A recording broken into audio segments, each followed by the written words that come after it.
All right, let's dive right into this explainer. Today, we're unpacking a really fascinating historical narrative called The Four Lepers and the Duty of Good News. It's this profound story about four completely forgotten outcasts who literally changed the fate of an entire nation. You know, it's funny, some of the greatest historical shifts don't actually begin with kings or mighty warriors. They begin with the exact people that society has completely ignored. Think about this for a second. What if your greatest purpose began exactly where society stopped paying attention? It's a pretty provocative question, right? But it perfectly sets the stage for our subjects today. We're looking at four unnamed men who, because they suffered from leprosy, were totally rejected. Back in this historical era, that diagnosis meant absolute isolation. They were forced to live entirely outside the city walls, permanently cut off from their families, and basically existing right on the ragged edge of survival. So, part 1, Between Impossible Realities, the Siege of Samaria. To really grasp what these guys are up against, we have to look at the incredibly grim reality of their world. Things were already bad enough as outcasts, but then the city of Samaria came under a brutal siege by the Aramean army. Supply lines disappeared completely, no food could get in, and just picture the unbelievable tension here. These four men were quite literally stuck between a rock and a hard place. Behind them, a completely starving city consumed by absolute desperation, with nothing left to give.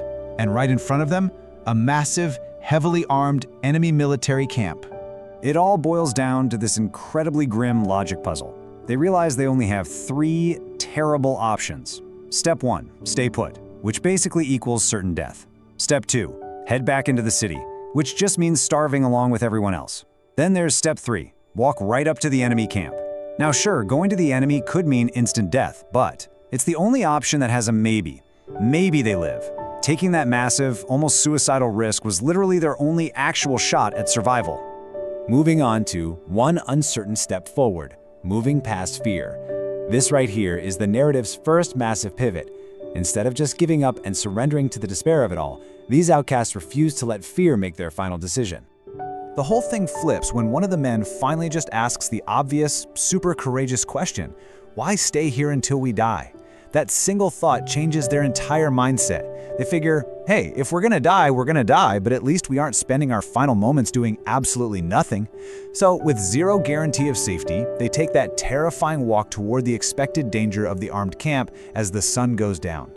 They're fully expecting an immediate armed confrontation. Soldiers, weapons, a quick end. But instead, they walk right into the unimaginable. Complete, eerie silence. There are tents standing, horses still tied up, untouched food left out, but absolutely zero soldiers. The entire massive enemy force has just vanished into thin air. Which leads us to an unimaginable discovery, the vanished army. Now, the source text actually gives us the backstory on why this camp was totally deserted. It tells us that God calls the Aramean army to hear the thunderous sound of countless horses and chariots. Believing they were being ambushed by a massive allied army in the dark, the Arameans completely panicked. They went into a mass retreat, abandoning literally everything they owned just to escape with their lives. The miracle had already happened before the lepers even took their first step. So these four starving guys just stumble into staggering abundance. Imagine enduring that kind of gnawing hunger for months, only to walk into a huge, empty buffet of abandoned treasures. Food, silver, gold, clothing, it was all just sitting there. They went from tent to tent, frantically eating, drinking, and, naturally, stashing some of this loot in the dark for themselves. I mean, can you blame them? After all that suffering, they were finally experiencing pure relief. But here is where the historical survival story takes a really fascinating turn. Let's look at the duty of good news, from provision to purpose. Their initial excitement actually starts transforming into a restless, guilty conscience. They're sitting there with full stomachs and pockets lined with silver, when one of them just stops and says, "We are not doing right. This is a day of good news and we are keeping it to ourselves." It's such a profound light bulb moment. They realized that hoarding this massive life-saving blessing while innocent kids were literally starving to death just inside the city gates, it was fundamentally wrong. This huge blessing carried a very heavy responsibility. So, what's their next move? The return to the gates. They immediately flip from being mere survivors to becoming messengers. Without even hesitating, they run all the way back in the pitch black to the exact city that had rejected them.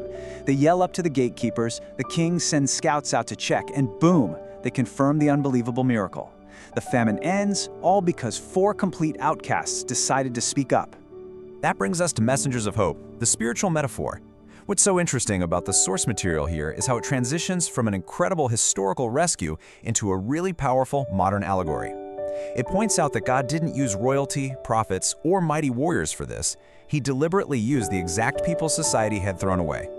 The text draws a direct parallel between the leper's journey and the core of the Christian gospel. On one side, you've got the 4 lepers, separated, completely hopeless, but saved by walking into this unbelievable grace. And on the other side, the believer, one spiritually separated and hopeless, but finding the grace of God and forgiveness through Jesus Christ. Walking into that miraculous, abandoned camp is essentially a direct mirror for receiving eternal hope and peace where there was once only death. And it really drives home this core truth. When hope is shared, amazing things start to happen.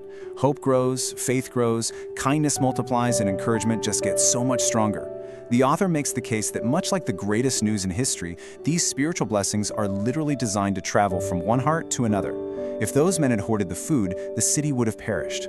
In that exact same way, the gospel, and honestly our own stories of hope, aren't meant to be locked away.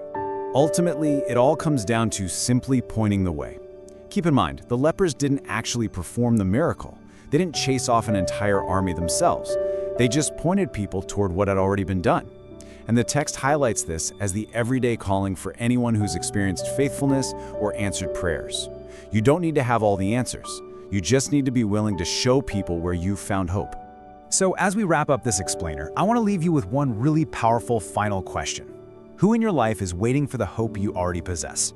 Seriously, take a look around your own community.